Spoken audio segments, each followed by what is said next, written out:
Dragons Awakening, the Duke's son is changing the plot. Chapter 9, Practical Test 3, Team Raven versus Team Darren. The training grounds of Cradle Academy were alive with restless murmurs, the voices of hundreds of young aspirants weaving together into a hum of anticipation. Dust swirled in the late morning air, carried by a restless breeze, while the banners hanging from the stands flapped lightly. Today was no ordinary day.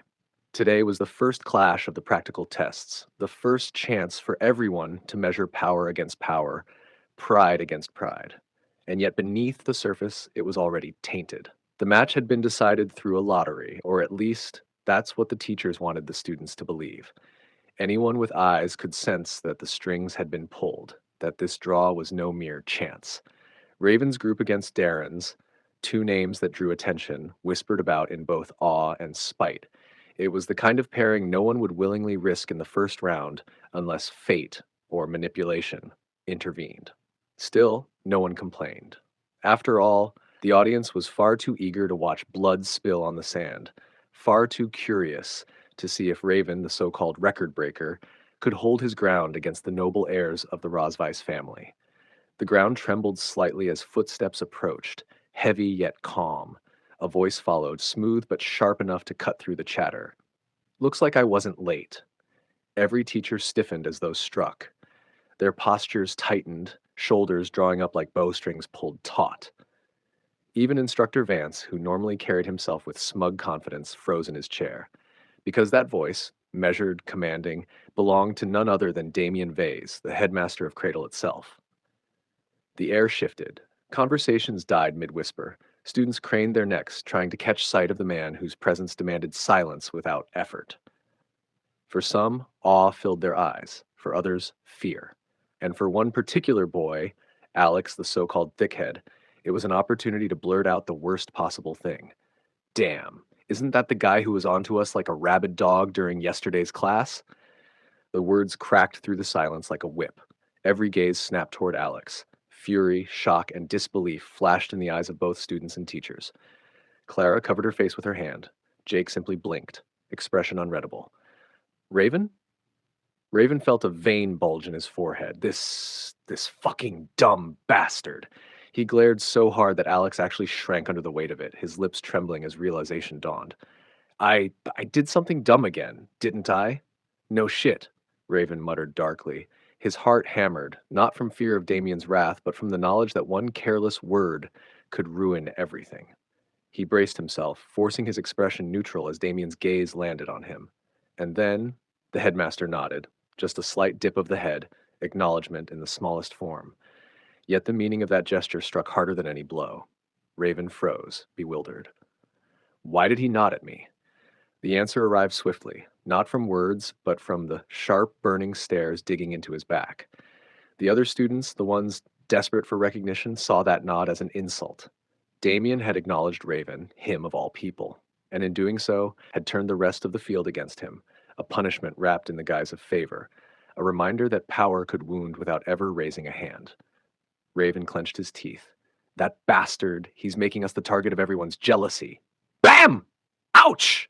What was that for?" Alex yelped, rubbing his head as Raven smacked him.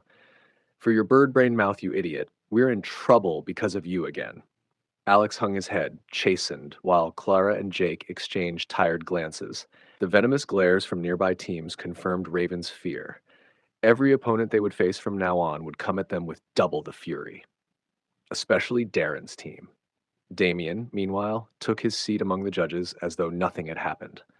On his left sat Vance, whose jaw worked furiously as though grinding invisible stones. Damien's words were deceptively calm as he looked at the match list. "The first match has already been decided, I see.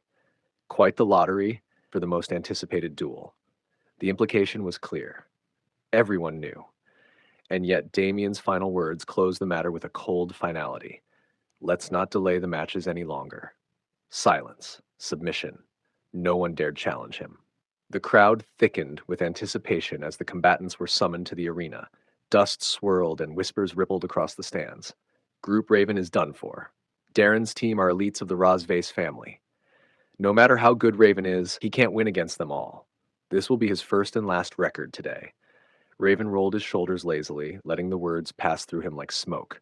Fear? No. The Vaise family's branch members were formidable, yes, but nothing to fear. Not for him, and not for his group. He glanced at them. Alex cracked his knuckles like a child waiting to smash a toy. Clara's lips curved into a mischievous smirk, her eyes alight with schemes. Jake? Jake stood quiet as always, but Raven caught the subtle tension in his frame. He was ready. Across from them, Darren's team assembled like predators. Darren himself stepped forward, arrogance dripping from his every movement. His smirk gleamed in the sunlight. Well, well, what a lucky draw. I was hoping to put you in your place sooner or later, Raven. Raven tilted his head. Sorry, do I know you? The smirk faltered. Clara's laughter rang sharp, a knife twisting in the wound. Oof, that's gotta hurt. Color rose to Darren's cheeks, his pride inflamed, but before he could lash out, Instructor Gale raised a hand, his voice clipped and sharp. Enough. Choose your first fighter. Raven turned to his group. Who wants to go first? Me. Alex shot his hand up like a child volunteering for candy. I want to smash their faces in. Clara elbowed him with a grin. Go show them your brawn, thickhead. But before Raven could confirm, Jake's calm voice cut through. I'll go. The others blinked. Jake rarely spoke and never volunteered. His eyes, however, glimmered faintly. Anger. Not his own, Raven realized, but borrowed on his behalf. Jake had taken Darren's insult personally. Raven smirked faintly. Look at you. Angry for me, huh? Fine, he said aloud. Don't lose. Jake gave no reply, simply stepping into the dueling circle with the silence of a man walking to a familiar place. Darren gestured, and his choice strode forward, a mountain of a boy named Troy, taller, bulkier, trained as a counter to assassins. His glare burned holes into Jake. An assassin like you doesn't stand a chance, Troy scoffed. But Darren snapped, voice low and venomous. I said, beat the shit out of him, don't lecture. Troy nodded and advanced, muscles coiled like steel cables. From the judge's stand, Damien leaned back, his eyes narrowing. Do you know why I was late, Vance? Vance blinked. No, sir. Of course you don't. Damien cut him off. I went to meet that boy's caretaker, the one who taught Raven's group before Cradle. At once, Vance stiffened, every fiber of him attuned to Damien's words. Anything regarding Raven was a matter of obsession for him. Damien, however, simply pointed toward Jake. Tell me, who do you think will win? Vance snorted, confident. Troy. Jake looks like an assassin, and Troy's specialty is breaking assassins. His defense. Enough. Damien waved him off. I asked who would win, not why. Veins bulged at Vance's temple, but he forced silence. Damien's tone shifted, cool and certain. Your prediction is wrong. The Ros Vaise boy will lose. Vance narrowed his eyes, but said nothing. We'll see soon enough. Instructor Gale raised his arm, voice ringing across the arena. Rules are simple. Verbal surrender, inability to fight, or leaving the circle is defeat. Begin. Troy charged like a beast unleashed, fists swinging with brutal speed. Dust exploded beneath his feet. The crowd leaned forward, breaths caught. Jake moved. Barely. At the last second, he shifted aside, his motion deceptively calm. His hand snapped out, grabbed Troy's arm, twisted, and the next heartbeat, the larger boy was hurled over his shoulder, crashing into the ground with a thunderous thud. Gasps tore through the crowd. He took him down in one move. Wait, isn't he supposed to be an assassin? No. That looked like a striker's technique. Jake released Troy, his expression unreadable. Get up! Fury burned in Troy's eyes. He scrambled upright, shame coloring his face. You got lucky. He advanced again, this time more cautious, feinting before throwing a massive hook. Jake ducked beneath it with fluid grace, stepped forward and struck.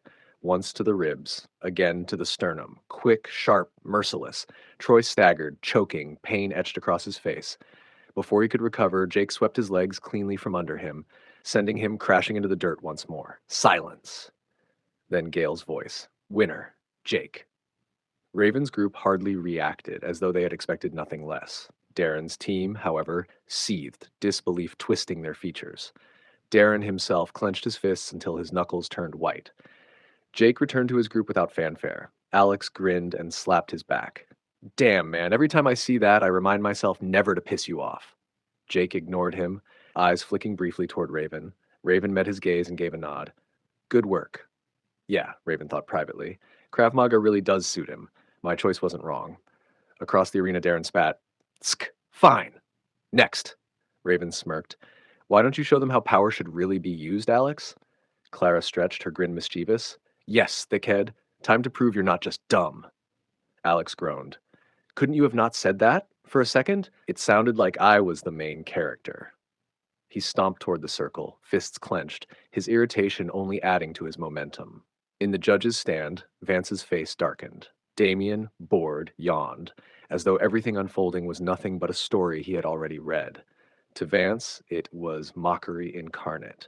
To Darren, it was pressure that could break bones. The match had only just begun.